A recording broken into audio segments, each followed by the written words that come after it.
In a small town, there lived a boy named Ali. Ali had a big heart, and he always wanted to do something great in the world. But he didn't understand the importance of time. He often thought that he was young, so he could spend time carelessly, and everything would work out in the future. One day, Ali's friend Salim came to him and said, "Ali, you need to understand the value of time. Wasting time will never be forgiven." Ali smiled and replied, "There's plenty of time. I'll think about it later. For now, let's just have some fun." Salim didn't say anything, but the next day, he took Ali to the edge of a river and said, "I want to show you something." Salim handed Ali a small container filled with water and said, "This water is like time. Once you waste it, it's gone forever."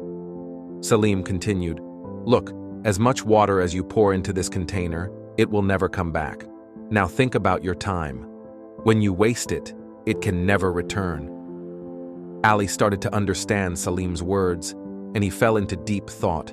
He realized that each moment was valuable, and he decided that from then on, he would use his time wisely. Ali began to plan his days better, focused on his studies, and started living his life with purpose. He worked hard to achieve his dreams, and after a few years, Ali became a successful person who not only realized his dreams, but also became an inspiration to others. This story teaches us that understanding the value of time is crucial, because once time passes, it cannot be reclaimed. Every moment is precious, and using it wisely is key to achieving success. Subscribe my YouTube channel for more interesting stories.